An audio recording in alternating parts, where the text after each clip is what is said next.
ಮನೆ ಬಿಟ್ಟು ಮಾತ್ರ ಹೋಗ್ತೀನಿ ಅಂತ ಹೇಳ್ಬೇಡಿ ಅತ್ಗೆ. ಈ ಮದ್ವೆ ನಿಜ ಅಂತ ನಂಬಿಟ್ವಿ. ನಮ್ಮಿಂದ ತಪ್ಪಾಗಿದ್ರೆ ಕ್ಷಮಿಸ್ಬಿಡಿ ಅತ್ಗೆ. ಮನೆ ಬಿಟ್ಟು ಮಾತ್ರ ಹೋಗ್ಬೇಡಿ ಅತ್ಗೆ, ಪ್ಲೀಸ್.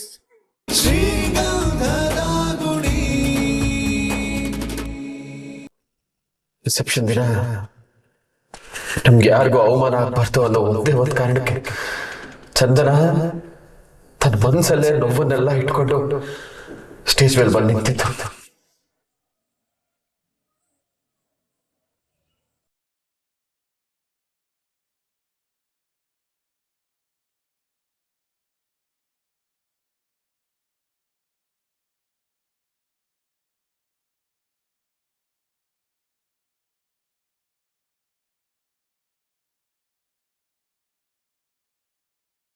ನಮ್ಮ ಪಾಲಿಗೆ ಅವಳ ಅಮ್ಮ ಆಗ್ಲು, ಆದ್ರೆ ಇವನು ಒಂದು ದೃಷ್ಟಿಲಿ ಹರಿ ಹೆಂಡತಿ ಆಗ್ಲು.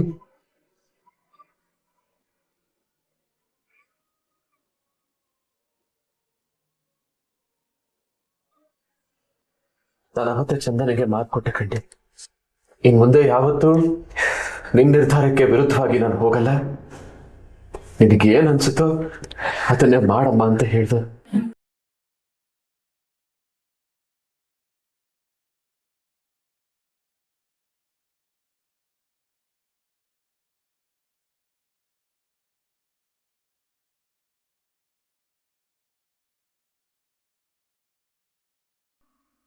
ಈಗ ಹೇಳು, ಇಬ್ರು ಮನ್ಸಿಲ್ದೆ ಮದುವೆ ಆಗಿರುವಾಗ ಡೈವೋರ್ಸ್ ತಗೊಳ್ಳೋದ್ರಲ್ಲಿ ತಪ್ಪೇನೂ ಇಲ್ಲ ಅಲ್ವಾ?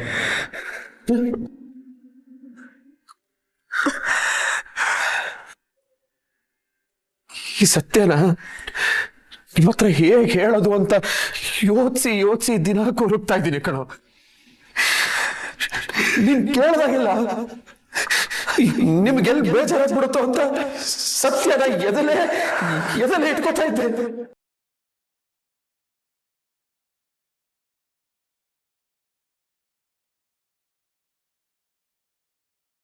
ಆದ್ರೆ ಡೈವೋರ್ಸ್ ವಿಷಯ ಈಗ ನೀನ್ ಹೇಳದ್ಮೇಲೆ ನನಗೆ ಗೊತ್ತಾಗಿದ್ದು ಕಂಟಿ.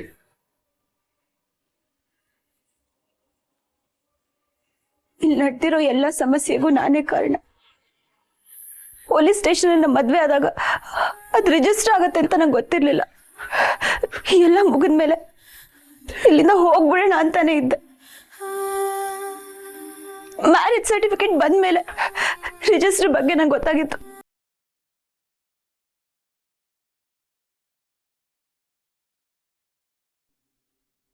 ಪಾಪ ಹರಿ ನಂಗೋಸ್ಕರ ತುಂಬಾ ರಿಸ್ಕ್ ತಗೊಂಡಿದ್ದಾರೆ.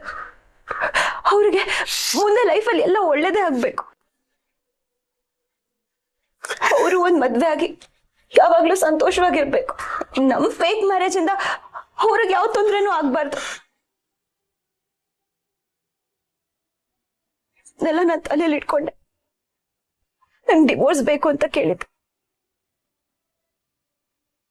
ಅದಕ್ಕೆ ನಾನೇ ಹರಿ ಹತ್ರ ಡಿವೋರ್ಸ್ ಬೇಕು ಅಂತ ಹೇಳಿ ಲಾಯರ್ನ ನೋಡಕ್ ಹೋಗಿತ್ತು.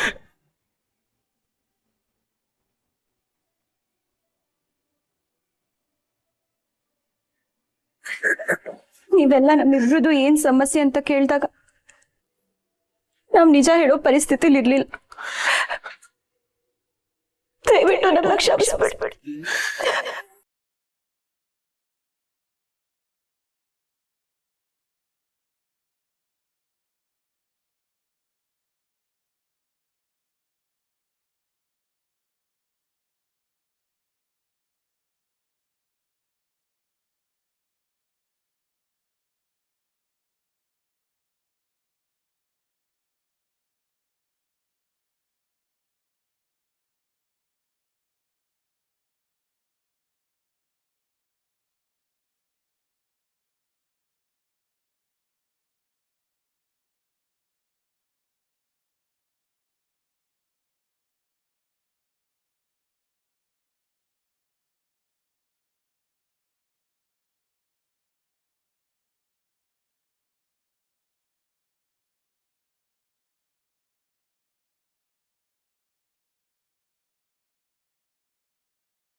ಬಾಯ್ ಬಿಟ್ರೆ ಬರೀ ಸುಳ್ಳು ಸುಳ್ಳು ಸುಳ್ಳು ಸುಳ್ಳು.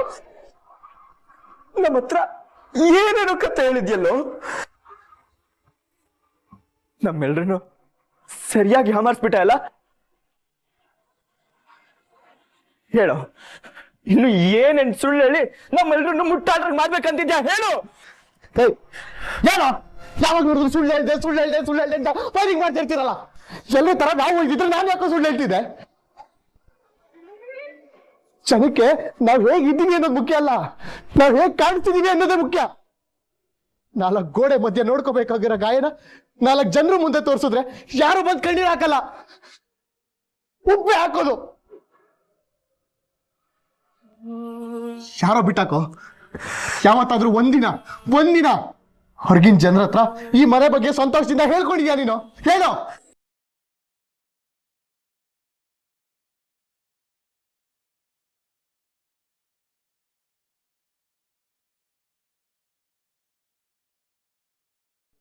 ನಮ್ಮ ಮನೆ ಬಗ್ಗೆ ಯಾರು ತಪ್ಪು ತಿಳ್ಕೋಬಾರ್ದು, ನಮ್ಮ ಅಣ್ಣ ತಮ್ಮಂದಿರ್ನ ಯಾರು ಚೀಪಾಗಿ ನೋಡ್ಬಾರ್ದು ಅಂತ ಸುಳ್ಳು ಹೇಳಕ್ ಶುರು ಮಾಡಿದೆ.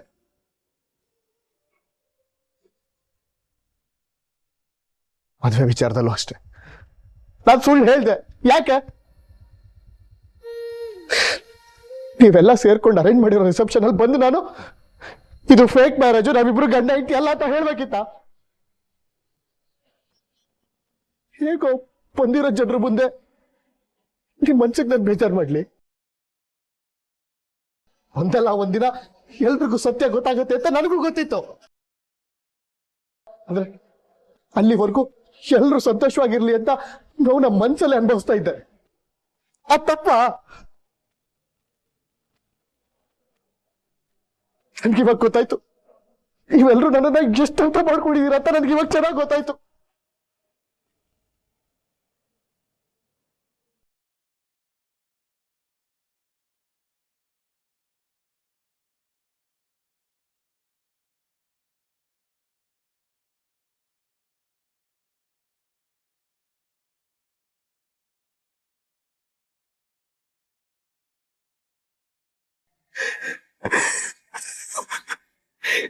ಏನಣ್ಣ ಇದೆಲ್ಲ?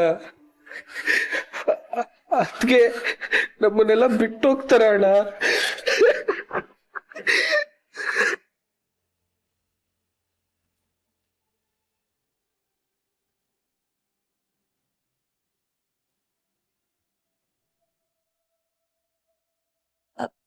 ಏನು ನನ್ನ ಜೊತೆ ಮಾತಾಡಲ್ವಾ? ಆಗ್ಲಿಂದ ನೋಡ್ತಾನೆ ಇದ್ದೀನಿ, ಸುಮ್ಮನೆ ಇದೆಯಾ? ಇಷ್ಟೇನಾ?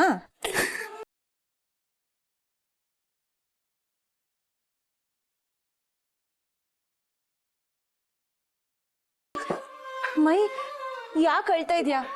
ಪ್ಲೀಸ್ ಅಳ್ಬೇಡ ಮೈ, ಏನಾಯ್ತು? ಅದ್ಗೆ ಪ್ಲೀಸ್ ಅದ್ಗೆ ನಮ್ಮನ್ನೆಲ್ಲ ಬಿಟ್ಟು ಹೋಗ್ಬೇಡಿ, ನಿಮ್ ಕಾಲಕ್ಕೆ ಬೀಳ್ತೀನಿ ಅದ್ಗೆ, ಪ್ಲೀಸ್ ಅದ್ಗೆ. ಮೈ ಸಮಾಧಾನ ಮಾಡ್ಕೊಡೋ.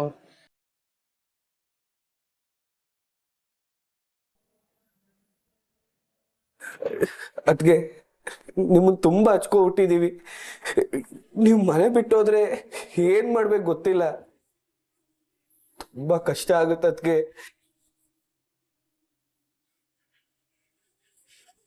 ಮನೆ ಬಿಟ್ಟು ಮಾತ್ರ ಹೋಗ್ತೀನಿ ಅಂತ ಹೇಳ್ಬೇಡಿ ಅದ್ಗೆ, ಈ ಮದ್ವೆ ನಿಜ ಅಂತ ನಂಬಿಟ್ವಿ, ನಮ್ಮಿಂದ ತಪ್ಪಾಗಿದ್ರೆ ಕ್ಷಮಿಸ್ಬಿಡಿ ಅದ್ಗೆ, ಮನೆ ಬಿಟ್ಟು ಮಾತ್ರ ಹೋಗ್ಬೇಡಿ ಅದ್ಗೆ, ಪ್ಲೀಸ್.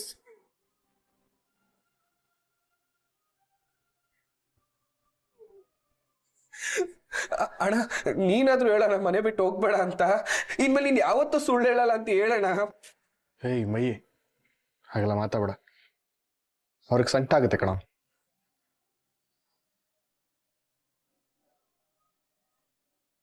ನೀವೀಗ ಮನೆ ಬಿಟ್ಟು ಹೋದ್ರೆ ಊರವರೆಲ್ಲ ನಮ್ಮ ಬಗ್ಗೆ ತಪ್ಪಾಗಿ ಮಾತಾಡ್ತಾರ ಅನ್ನೋ ಯಾವ ಭಯನೂ ಇಲ್ಲ. ನೀವು ಬಂದ್ಮೇಲೆನೆ ಇದು ಕೂಡ ನಮ್ಗೆ ಮನೆ ಅಂತ ಅನ್ಸಿದ್ದು. ಆದ್ರೆ ನೀವು ಹೋದ್ರೆ ಇದು 4 ಗೋಡೆಗಳ ಕಲ್ಲಾಗತ್ತಷ್ಟೇ. ಮೈ ಮತ್ತೆ ಕತ್ನಲ್ಲಿ ಕೂರೋಗಾಗುತ್ತೆ.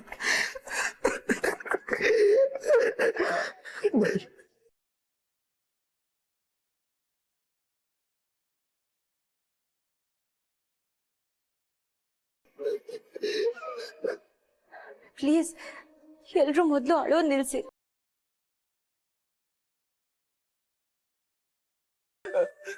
ನಮ್ಮನ್ನೆಲ್ಲ ಬಿಟ್ಟೋಗ್ಬೇಡಿ ಅತ್ಗೆ. ಅಯ್ಯೋ ಅತ್ಗೆ ಅತ್ಗೆ, ನನ್ ಏನಂತ ಕರಿಬೇಕು ಅಂತಾನೆ ಗೊತ್ತಾಗ್ತಿಲ್ಲ. ಅತ್ಗೆ ಅತ್ಗೆ ಎಂದು ರೂಢಿ ಆಗ್ಬಿಟ್ಟಿದೆ.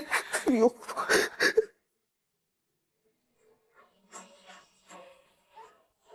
ನಾನು ಹೇಳ್ತಾ ಇರೋದು ಸರಿನೋ ತಪ್ಪೋ ಗೊತ್ತಿಲ್ಲ. ಈ ಡಿವೋರ್ಸ್ನ ಸ್ವಲ್ಪ ದಿನ ಮುಂದೆ ಹಾಕಕ್ಕಾಗಲ್ವಾ? ಎಲ್ರು ಖುಷಿನೂ ತಕ್ಷಣಕ್ಕೆ ಹೋಗ್ಬಿಡುತ್ತೆ. ಅಂದ್ರೆ ನಾನು ಏನ್ ಹೇಳ್ತಾ ಇದೀನೋ ಗೊತ್ತಿಲ್ಲ. ತಪ್ಪಾದ್ರೆ ಕ್ಷಮಿಸಿ. ಅದ್ಕೆ ನಿಮಗ್ ಡಿವೋರ್ಸ್ ಬೇಕು ಅಂದ್ರೆ ಅಣ್ಣನ ಜೊತೆ ತಗೊಳ್ಳಿ, ಆದ್ರೆ ಮನೆ ಬಿಟ್ಟು ಹೋಗ್ತೀನಿ ಅಂತ ಮಾತ್ರ ಹೇಳ್ಬೇಡಿ ಅದ್ಕೆ ಪ್ಲೀಸ್. ನಿಮ್ಮನ್ ಬಿಟ್ಟಿರೋದಕ್ಕಾಗಲ್ಲ ನಮ್ಮಿಂದ.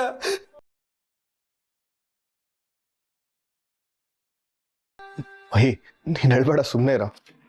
ಅವ್ರಿಗೋಸ್ಕರ ನಾನು ಇಷ್ಟೆಲ್ಲ ಮಾಡಿದ್ದೀನಿ ಹೇಳು. ಬೆಂಗಳೂರಿಗೆ ಬರಬೇಕು ಅಂದ್ರು, ಕರ್ಕೊಂಡು ಬಂದೆ. ಅವ್ರ ಲೈಫ್ ಚೆನ್ನಾಗಿರುತ್ತೆ ಅಂತ ಫೇಕ್ ಮ್ಯಾರೇಜು ಅದೇ. ಹಾಸ್ಟೆಲ್ ಬೇಕು ಅಂತಂದ್ರು, ನೋಡ್ತೀನಿ ಅಂತಂದೆ. ಬೇರೆ ಮನೆ ನೋಡ್ತೀನಿ ಅಂತಂದ್ರು, ಅದಕ್ಕೂ ಓಕೆ ಅಂದೆ. ಇವಾಗ ಡಿವೋರ್ಸ್ ಬೇಕು ಅಂತಿದ್ದಾರೆ. ಬಿಟ್ಟೋಗ್ತೀನಿ ಅಂತ ಡಿಸೈಡ್ ಆಗಿದ್ದಾರೆ ಕಣ. ಅವ್ರು ಇಲ್ಲಿಂದ ಹೋಗಿ ಚೆನ್ನಾಗಿರ್ತಾರೆ ಅಂದಾಗ ನಾವು ಬಲವಂತ ಮಾಡಿದ್ರೆ ಚೆನ್ನಾಗಿರಲ್ಲ ಮೈ. ಅವ್ರನ್ನ ಅವ್ರ ಪಾಡಿಗೆ ಬಿಟ್ಬಿಡು.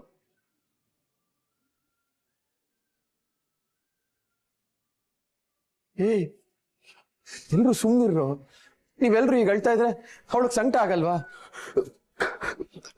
ಸಾರಿ ಅದ್ಕೆ, ಸಾರಿ, ತುಂಬಾ ಮಾತಾಡ್ಬಿಟ್ಟೆ ಅನ್ಸುತ್ತೆ. ನಾನೇ ನಿಮ್ಮೆಲ್ಲರ ಹತ್ರ ಸಾರಿ ಕೇಳ್ಬೇಕು. ನಿಮ್ ಕಣ್ಣಲ್ಲಿ ನೀರ್ ಬರೋ ಹಾಗೆ ಮಾಡ್ಬಿಟ್ಟೆ. ಅಯ್ಯೋ, ಹಾಗೆಲ್ಲ ಏನಿಲ್ಲಮ್ಮ. ನೀನೇನು ತಪ್ಪು ತಿಳ್ಕೊಳಲ್ಲ ಅಂದ್ರೆ ನೀನೊಂದು ಮಾತು ಕೇಳ್ಬೋದಾ? ಇಲ್ಲ ಇಲ್ಲ ಇಲ್ಲ, ನೀನ್ ಇಷ್ಟಕ್ಕೆ ವಿರುದ್ಧವಾಗಿ ಏನೂ ಕೇಳಲ್ಲಮ್ಮ. ನಿನಗೆ ಸರಿ ಅನ್ಸಿದ್ರೆ ಕೇಳು. ಕಂಟಿ ಹೇಳ್ದಾಗೆ ಇಷ್ಟು ಬೇಗ ಈ ನಿರ್ಧಾರ ತಗೊಳ್ಳೋದು ಬೇಡಮ್ಮ. ನೀನ್ ಈ ಮನೆ ಬಿಟ್ಟು ಇನ್ಯಾರ್ದು ಮನೆಗೆ ಹೋಗಿ ಅಲ್ಲಿ ನಿನ್ ಜೀವನನ ನೋಡ್ಕೊಳ್ಳೋದು ಬೇಡ. ನೀನ್ ಓದ್ಬೇಕು ಅಂತಿದ್ಯಾ, ಕೆಲ್ಸ ಮಾಡ್ಬೇಕು ಅಂತಿದ್ಯಾ ತಾನೇ? ಅದನ್ನೆಲ್ಲ ಇಲ್ಲಿಂದಾನೆ ಮಾಡಮ್ಮ.